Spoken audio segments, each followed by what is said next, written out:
안녕하세요. 오늘도 사연살롱을 찾아주셔서 감사합니다. 30대 중반 돌싱녀입니다. 그저 평범한 직장인이었던 제가 회사의 CEO가 된 이유는 아이러니하게도 파렴치하게 저를 쫓아낸 시댁 식구들 때문이었어요. 아버지의 사업 위기와 그로 인해 이혼을 할 수밖에 없었던 제 사연 한번 이야기해 볼게요. 어린 시절부터 저는 뭘 보면 만져보고 분해해봐야 직성이 풀리는 호기심 강한 소녀였어요. 그러다 보니 허구한 날 집안 물건들 깨먹고 고장내기 일수라 엄마에게 등짝을 꽤나 맞았었죠. 사실 제가 이런 성향을 가지게 된 건 전부 발명왕이신 저희 아빠 영향이 컸는데요. 제 기억 속의 아빠는 항상 새롭고 신기한 물건들을 만들어내셨어요. 제가 고등학교에 들어갈 때쯤 잘 다니고 있던 대기업을 그만두시고 작은 아이디어 상품 회사를 차리셨거든요. 사업 초기에는 경제적으로 조금 힘들긴 했지만 회사 다닐 때와 다르게 아빠는 항상 웃는 표정이셨죠. 그런 모습이 정말 보기 좋았는데요. 아빠도 좋아하는 일을 하다 보니 밤새는 줄도 모르고 개발에 매진하셨어요. 회사 설립 3년 만에 연매출 10억을 낼 만큼 건실한 회사가 되었어요. 회사가 자리 잡고 경제 사정이 조금 나아지자 아빠는 저를 부르셔서 제 진로에 대해 이야기하게 되었습니다. 미나야, 나는 네가 좀 더 큰 물에 가서 세상을 넓게 보는 아이로 컸으면 좋겠구나. 아빠는 저에게 학교 공부하라는 소리는 한 번도 하신 적 없었어요. 하지만 제가 살아갈 시대는 글로벌 시대라며 외국어 공부의 필요성을 어릴 때부터 말씀하셨었죠. 특히 중국이 강대국으로 떠오를 거라며 중국어를 배울 것을 강조하셨던 덕에 중국어 하나만큼은 자신 있었던 저는 대학을 중국어로 가게 되었어요. 중국에서의 다양한 경험은 제 인생에 정말 큰 자산이 되었습니다. 4년간의 유학 생활을 마치고 돌아온 저는 무역회사에 입사하게 되었어요. 당시 중국과의 무역이 활발해지던 때라 제 중국어 능력은 회사에서 꼭 필요한 부분이 되었어요. 창립 이래 최연소 여성 팀장 자리까지 오르게 되었죠. 하지만 그런 고속 승진이 마냥 좋은 것만 있는 건 아니었어요. 너무 빠른 승진 덕에 회사 내에 저를 시기 질투하는 사람들이 꽤나 있었거든요. 김미나 팀장 정치질에서 그 어린 나이에 그 자리까지 갔다더라. 빼기는 낙하산이라더라. 등등 근거도 없는 루머들을 퍼뜨렸고 마땅히 해명할 기회도 없이 소문은 마치 사실처럼 굳어진 부분이 많았어요. 제 뒷담화하는 것까지 뭐 어떻게 할 방법은 없었죠. 어린 나이에 팀장을 달았다는 이유로 은근히 따돌림을 당하던 저에게 힘이 되어준 사람이 한 명 있었어요. 팀장님 밑에 직원들이 어린 상사 모시려니 볼멘소리 하는 거예요. 그냥 시기 질투다 생각하고 흘려 들으세요.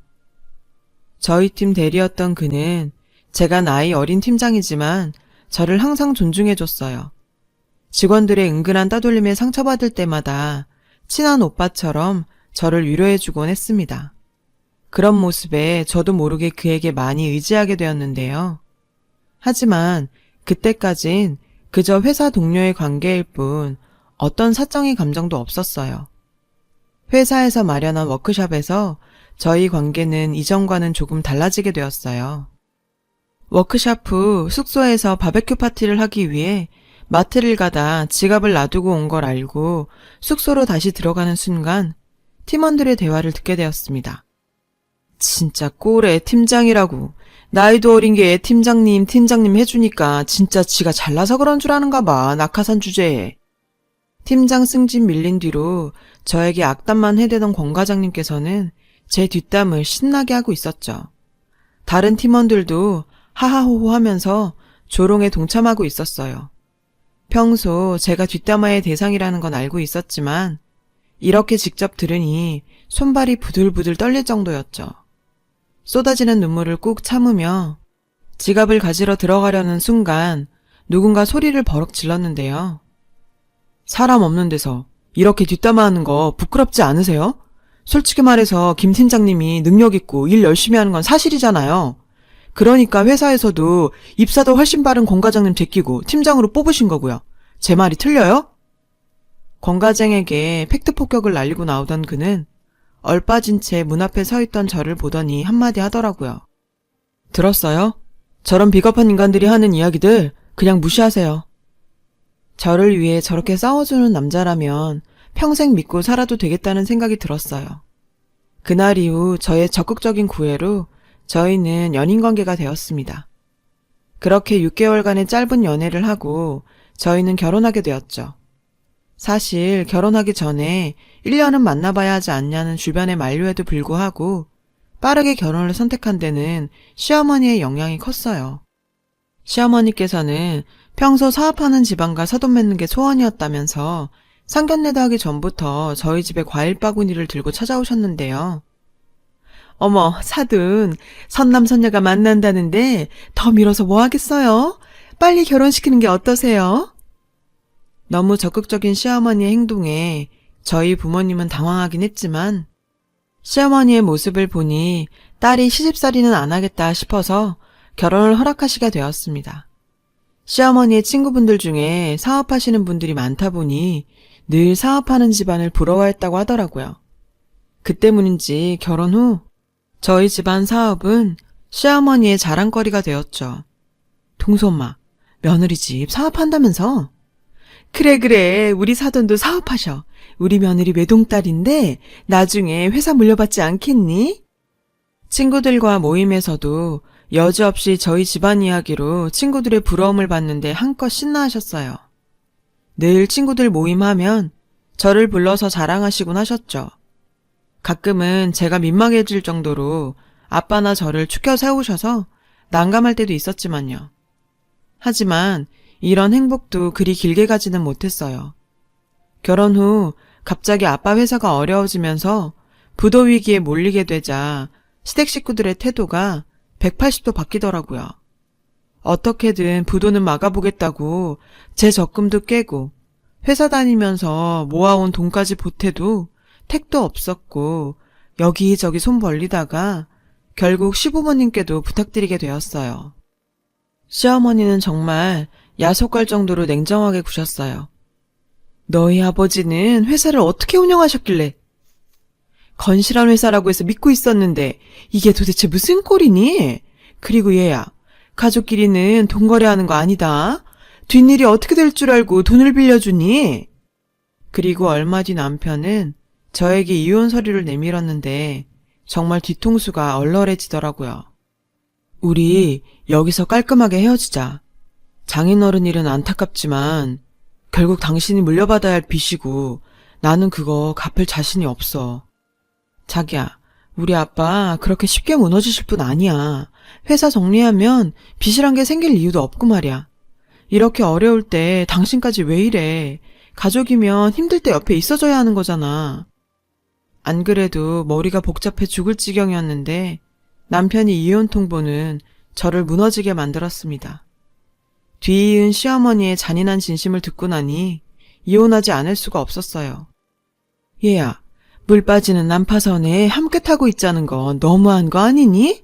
내가 우리 동수랑 너 결혼시킨 가장 큰 이유가 너희 아버지 회사였는데 지금 이 꼴난 거는 우리도 피해자야, 피해자. 더 이상 남의 집안 바지가랑이 붙잡지 말고 이혼 도장 찍어. 참, 드라마에서도 이런 상황은 듣도 보도 못했는데 아빠 사업 문제로 힘들어하는 며느리 곁에서 힘이 되어주지는 못할 망정 자기 집안에 피해 끼치지 말고 이혼하라니. 어려운 상황이 되어보니 누가 진짜 내 편이고 남의 편인지 알 수 있더군요. 저는 두말 없이 이혼 서류에 도장 찍었어요. 그렇게 저는 결혼 2년 만에 쫓겨나듯이 이혼하게 되었죠. 회사 문제만으로도 스트레스 받고 있던 아빠는 자신 때문에 딸이 이혼했다고 자책하시며 힘들어하셨고요. 정말 저렇게 두다간 무슨 큰일이라도 날 것 같아서 아빠 옆에서 힘이 되어드리기 위해 앞날이 보장되었던 회사 생활을 정리하고 아빠 일을 돕기로 결정했어요.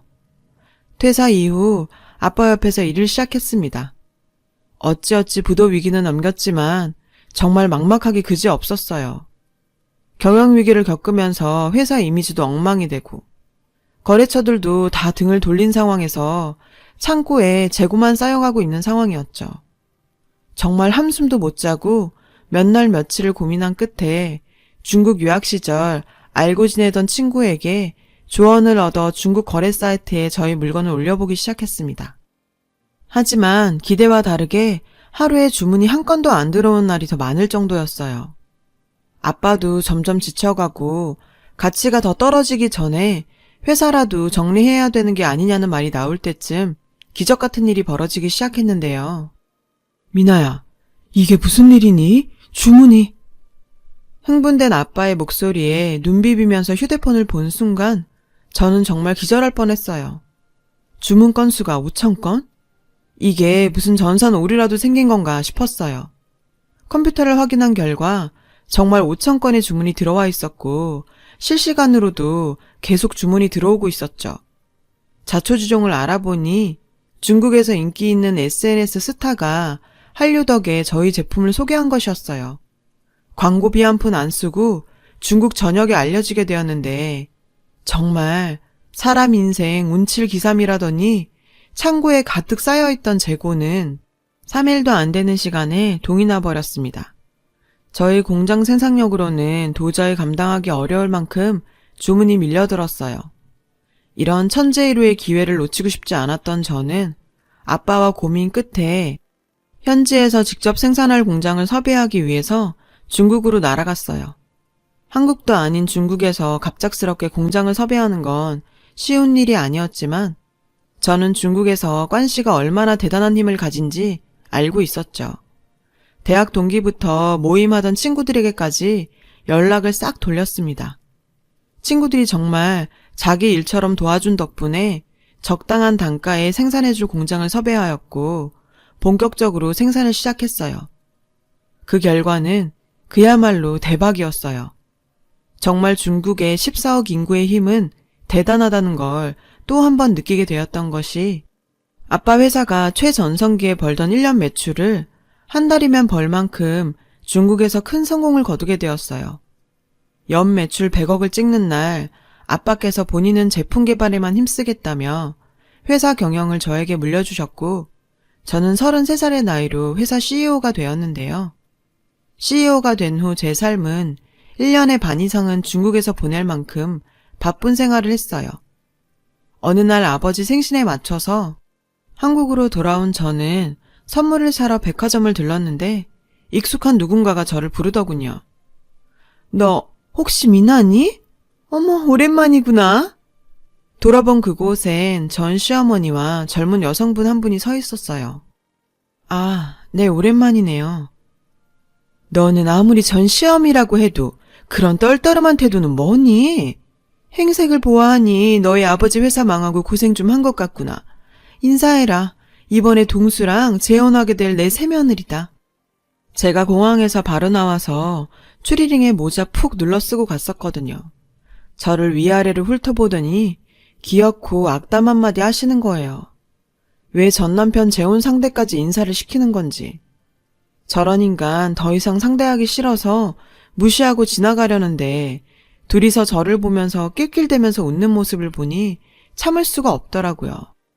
에휴, 당신 같은 인간이랑 다시 말하기 싫어서 그냥 지나가려고 했는데 아가씨, 이 인간들이 어떤 인간들인 줄 알고 결혼하려는 거예요? 내가 왜 그 남자랑 이혼한지 이야기 안 해주던가요? 그건 그쪽이 바람피다 걸려서 쫓겨난 거 아니에요? 염치가 있으면 사람이 그러면 안 되죠. 무슨 뚱딴지 같은 소린지. 내가 바람을 펴? 혹시 그쪽 집도 사업해요? 이 아주머니 사업하는 집안 엄청 좋아하는데 우리 아빠가 자수성가해서 존경스럽니 뭐니 하더니 회사 조금 어려워지니까 바로 피해주지 말고 이혼하라던데요. 그래서 이혼했어요. 제가 염치 없을 일 있나요? 제 이야기를 듣더니 그 아가씨의 얼굴은 당황한 듯 울그락불그락 했어요. 전 시어머니 역시 당황한 듯 자리를 뜨려고 하더라고요. 너 지금 무슨 소리 하는 거니? 지금 너희 회사 망했다고 우리 아들한테 누명 씌우는 거니? 얘야, 가자. 잠깐만요. 어딜 가시게요? 제 이야기 아직 안 끝났어요. 사람 불러 세웠으면 그 사람 얘기도 들어야죠. 나 당신한테 고마운 거 있어요. 당신들 덕에 제가 이렇게 살고 있으니까요. 여기요. 제 명함이에요. 대표 이사직이 박힌 제 명함을 건네자 놀란 토끼눈이 되더니 말까지 더듬거렸는데요. 대표이사? 네가 어떻게 해? 너희 회사 망한 거 아니었니? 내가 분명 확인했을 땐 회사 이름도 없어졌던데? 당신 아들이 얘기 안 하던가요? 저 아버지 회사 물려받아서 이름도 바꾸고 중국으로 진출해서 사업 잘하고 있네요. 안타까우시겠어요. 그렇게 꿈꾸던 CEO 며느리를 자기 손으로 내쫓았으니. 안 그래요? 손까지 부들대면서 서 있는 그 여자의 모습을 보고 있으니 정말 속이 후련해지더라고요. 그리고 당신 아들 나한테 전화 좀 그만하라고 해요. 뭘 후회하고 있니 많이 엄마 때문에 자기 인생 망쳤니 뭐니 하면서 자꾸 전화해야 되는데 결혼 앞두고 예비 신부한테 예의가 아니죠. 제 말이 꽤나 충격적이었는지 그 여자분은 붙잡는 전 시어머니를 내팽겨치고 그냥 가버리더라고요. 그분도 나중에는 저한테 고마워할 거예요. 저딴 집안이랑 안 엮이게 해준 걸 말이에요. 저 인간들에게 배운 건 한 가지 있어요. 잘 나갈 때 살랑살랑 거리는 사람이 내 편이 아니라 어려울 때 내 옆에 있어주는 사람이 진짜 내 편이라는 거요. 사람이 정말 염치도 없는 건지 아들 한 번, 시모 한 번 전화를 해대는 통에 번호를 바꿔야 하나 고민까지 들 정도입니다. 이혼 후 나만 잘 살면 된다고 복수하고 싶은 마음은 없다고 생각했는데 그래도 그렇게 만나 내가 잘 살고 있다는 걸 보여주고 나니 가슴 한켠에 먹먹하던 무언가가 없어진 기분이에요. 저도 그렇게 하고 싶은 마음이 알게 모르게 있었나 봐요. 이제 정말 훌훌 털어버리고 아빠와 같이 다시 한번 제 인생을 시작해 보렵니다. 긴 이야기 들어주셔서 감사합니다. 복 받으실 거예요. 여러분, 사연 댓글에 응원과 현명한 조언 부탁드려요. 좋아요와 구독은 저에게 큰 힘이 됩니다. 오늘도 좋은 일 가득하세요.